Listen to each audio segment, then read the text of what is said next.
Maligayang araw po sa ating lahat at maligayang pagbabalik sa ating podcast show na Relax, si Lord at ang mga Santo ang bahala sa atin.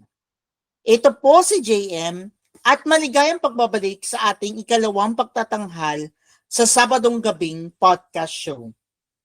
Yes, narinig ninyo na Tagalog ang ating lengguwahe ngayon or ang ating wika ngayon sapagkat tuwing Sabado ng gabi ay mapapakinggan natin ang Tagalog na mga pagbasa para sa araw na ito or para sa linggong darating.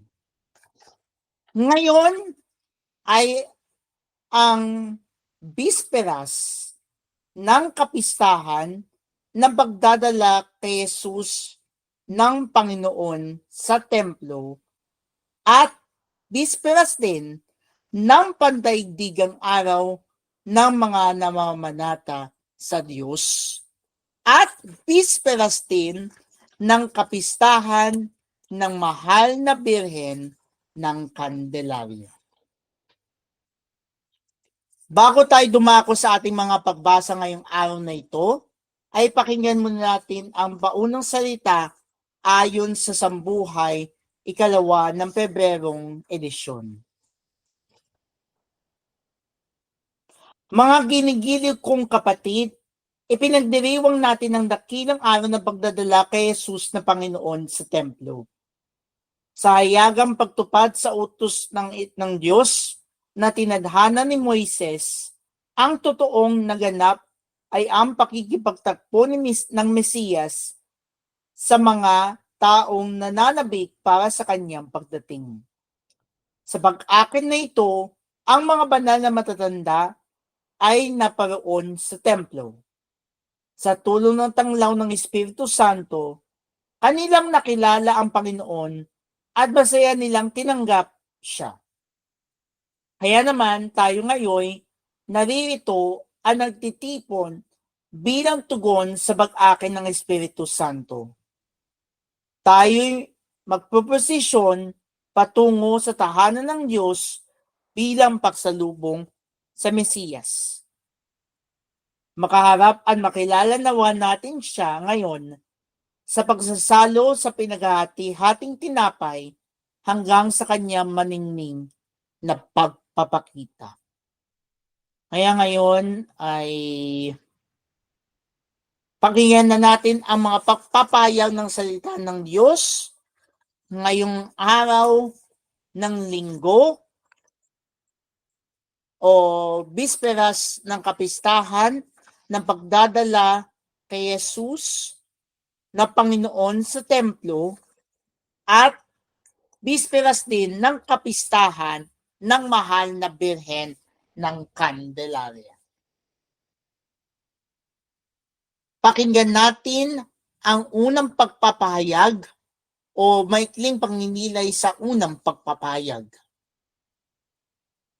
Ayon kay Propeta Malakias, may isang tagapagpahayag ang isusugo upang ihanda ang sambayanan para sa kanilang pagtatakbo sa Panginoon.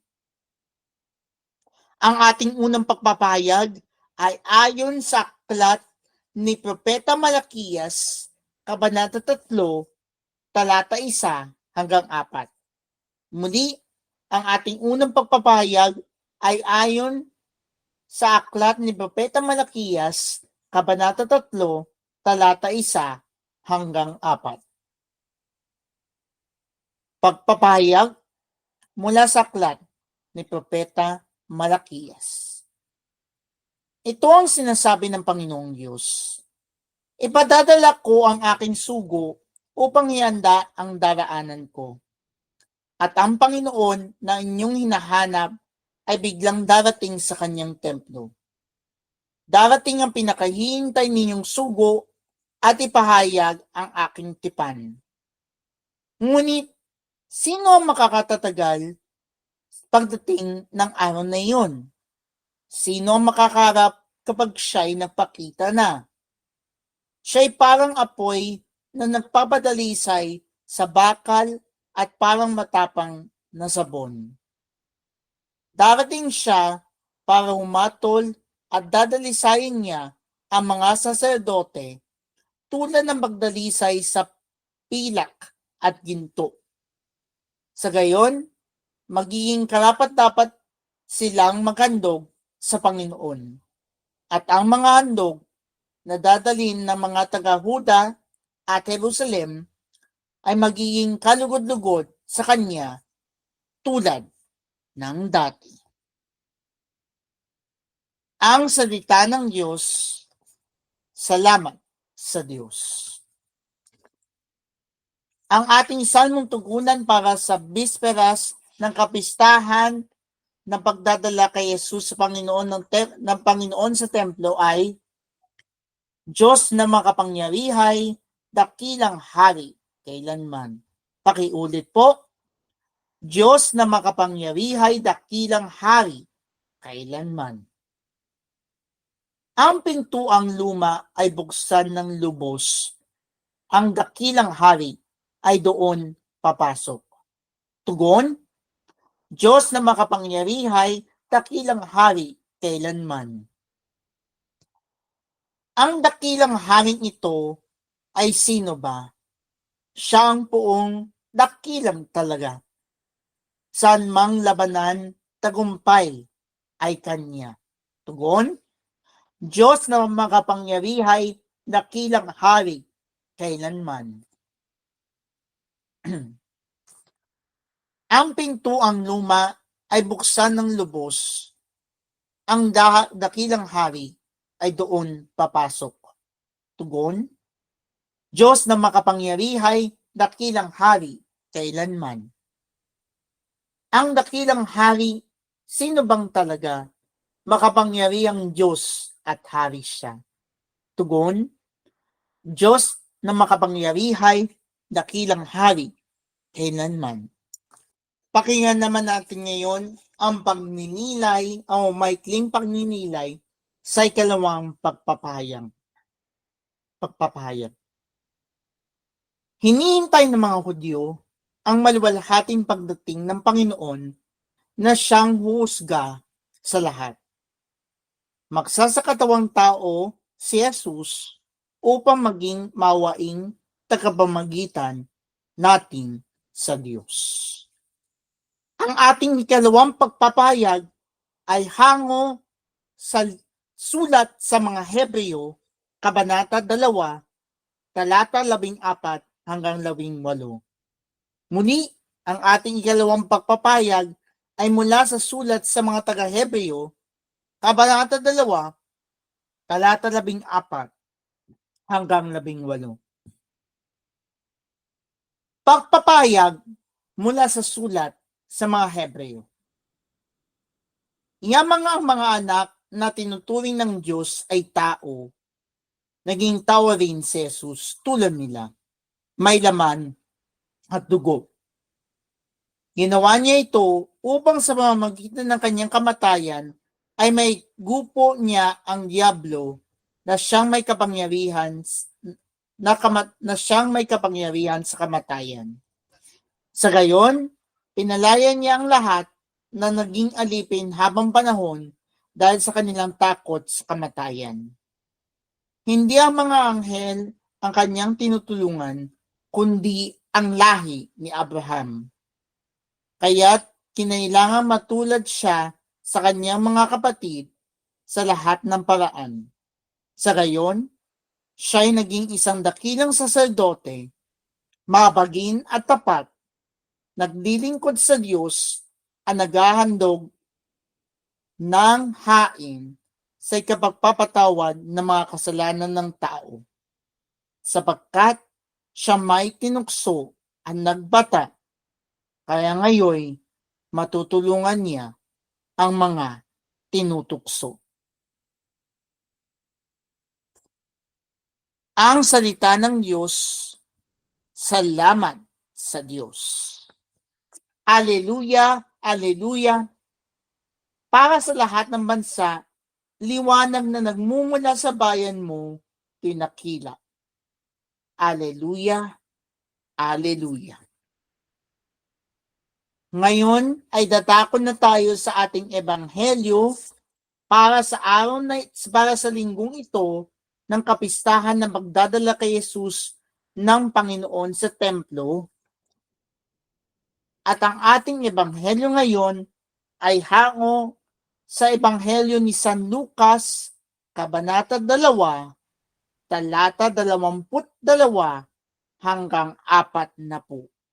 Muli, ang ating ebanghelyo para sa araw na ito ay hango sa ebanghelyo ni San Lucas, Kabanata 2, talata 22 hanggang 40.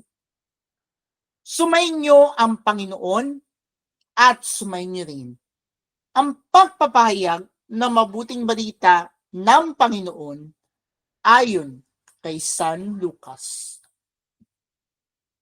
Papuri sa iyo, Panginoon.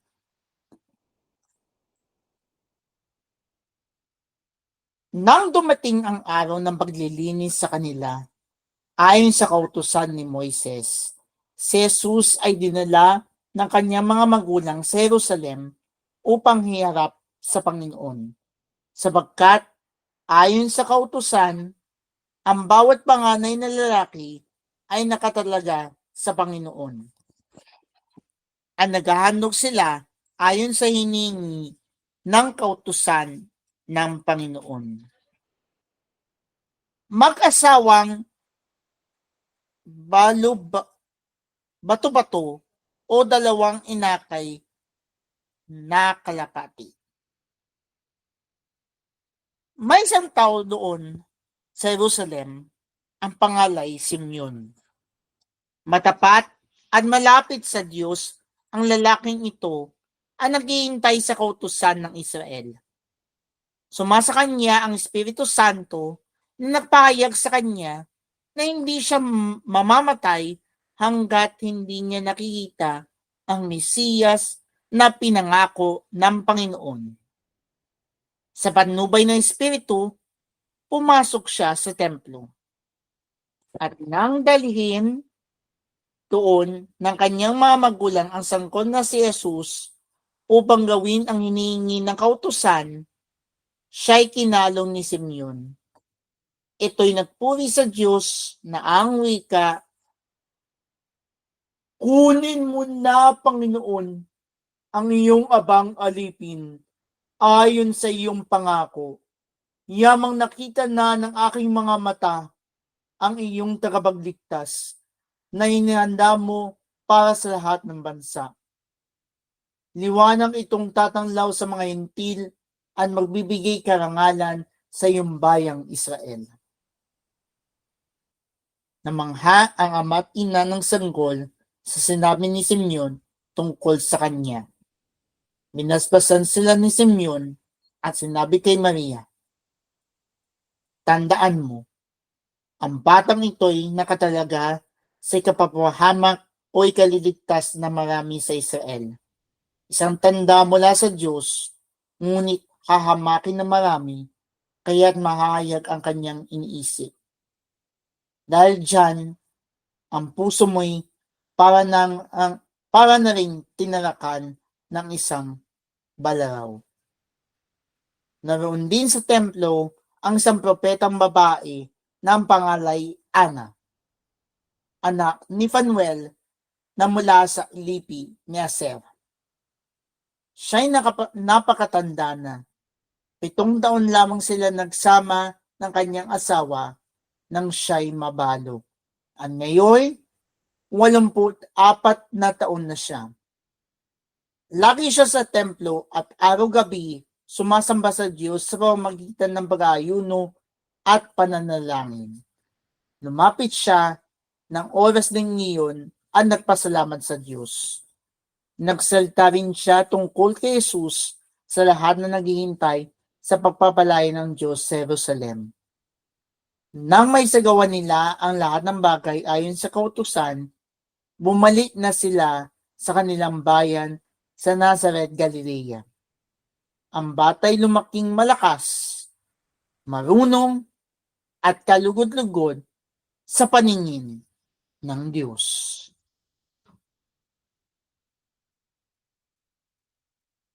Mga kapwa kong relaxers, mga kapatid, narinig na natin ang mabuting balita ng Panginoon. Pinupuri ka namin, Panginoong Hesukristo.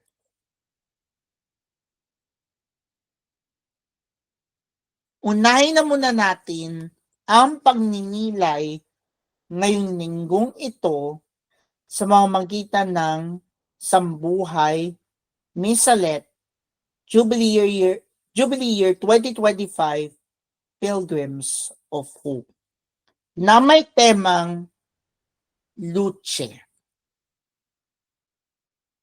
At ang pagninilay ay hango kay Clergy Vince Anthony Aureliano, SSP. Layunin ng Dicastery for Evangelization na gamitin ang pop culture upang ilapit ang simbahan sa puso ng mga kabataang Kristiyano. Kaya naman, naglunsad sila ng Vatican mascot para sa taon ng Jubileo 2025 na pinangalanang Luce. Likha nito ni Simon Legno, isang Italianong artista. Ani Simone, kinakatawan ni Luce ang mga sentimiento na umuugong sa mga puso ng mas batang henerasyon. Liwanag ang kahulugan ng Luce. Simbolo si Luce ng isang kabataang Kristiyanong kapwa manlalakbay patungo sa dakilang liwanag, si Jesus. Tutulungan tayo ng ating mga pagbasa ngayon upang makasapi sa dakilang liwanag ng Diyos. Sa ating unang pagpapahayag, sinabi ni Propeta Malakias na darating ang Panginoon upang linisin ang kanyang templo, gayon din ang mga pagkakasala ng bawat taong sumasamba doon. Ang pagdating ng Panginoon ay magpapadalisay na siyang susi upang manumbalik ang lahat sa liwanag at kaluwalhatian. Iyon ay mangyayari kung tatalima at susunod sila sa tuntunin ng Diyos. Samantala sa ating ikalawang pagpapahayag, si Jesus ang naging simbolo ng pagsunod at pagtalima sa kagustuhan ng Ama. Ang kanyang pag-aali ng sarili ang siyang nagpanumbalik ng kadalisayan, pag-asang kaluwalhatian, liwanag na walang hanggan para sa bawat mananampalataya.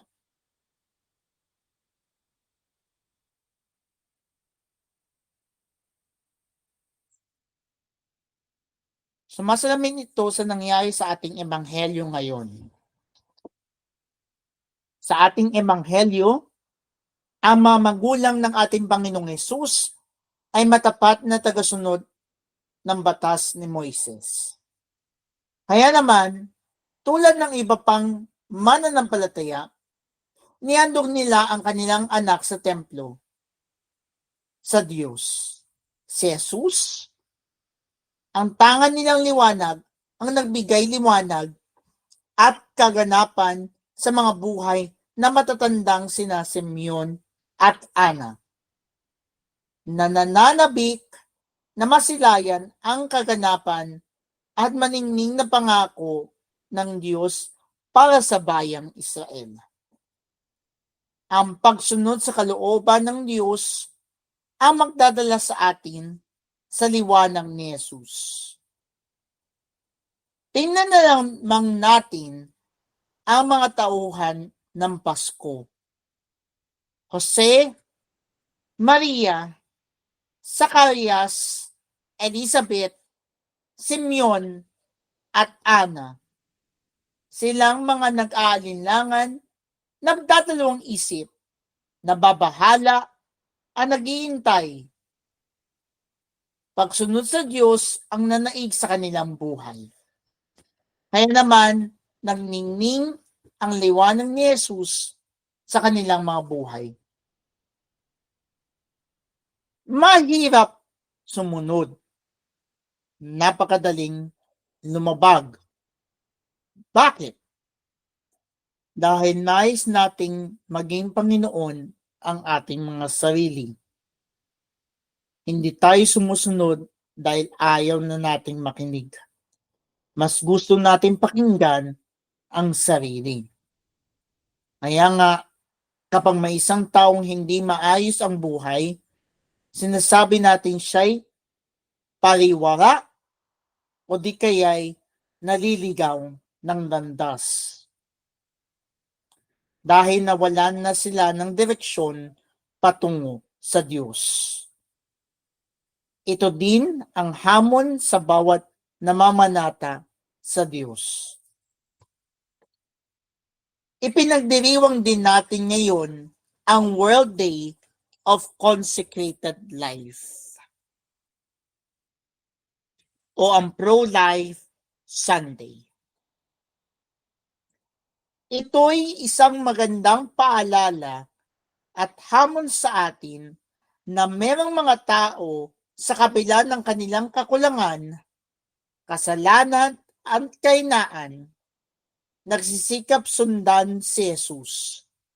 Ipagdasal natin sila upang sa kanilang pagsunod, magniningning din ang kanilang buhay nang sila'y maging liwanag ng pag-asa para sa iba. Hindi magiging madali ang pagsunod sa Diyos. Marami ang madilim na lambak, maputing na daan, unos o dilim na kailangang suungin sa buhay. Ngunit tulad ni Luce, naway huwag mawawaglit ang ating paningin sa liwanag ni Kristo.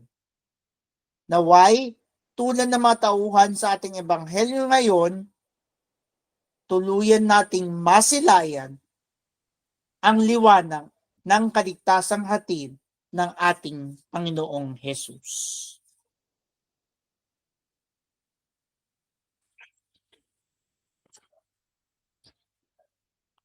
Maraming ina ang nasasaktan sa pagdurusa at paghuhusga sa walang salang anak.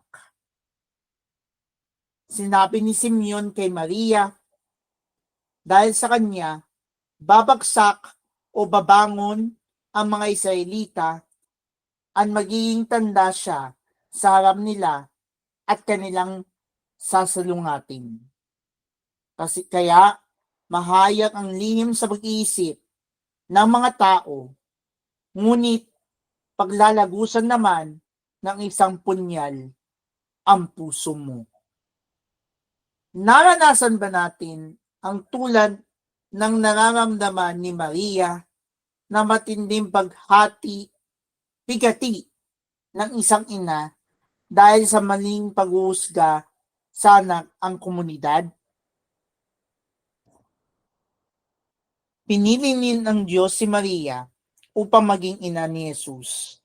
Dahil kahit gaanong katindi ang hirap at sakripisyo na maranasan ng kanyang anak, mananatiling siyang tapat sa kalooban ng Diyos. Kahanga-hanga ang sakripisyo at pagmamahal ng isang ina para sa kanyang anak, na karaniwang naglalayon ng mabuti at maayos na buhay para dito. Pinakita sa Ebanghelyo na ang mag-inang Maria at Jesus nakaranas ng ligaya at pikati sa buhay. Karanasan ng marami, kung hindi lahat ng tao. Subalit, ang nangyari kay Jesus sa krus, isang napakabuting balita sa ating kaligtasan. Manalangin tayo sa ngalan ng Ama at ng Anak at ng Espiritu Santo. Amen. Ama, pagkalooban ninyo kami ng pusong tapat na nagmamahal sa inyo, at tiyak ang iyong tulong at awa sa aming matinding bigati. Amen. Sa ngalan ng Ama, at ng Anak, at ng Espiritu Santo. Amen. At dyan nagwawakas ang ating ikalawang Sabadong pagtatanghal para sa gabing edisyon ng Relax. Si Lord ng mga Santo ang bahala sa atin. Ito si JM na lagi nagpapaalala na anumang pigati ng ating pagdadaanan, iniligtas tayo ni Jesus sa pamamagitan ng kanyang pagpapako sa krus upang iligtas tayo sa kasalanan. God bless.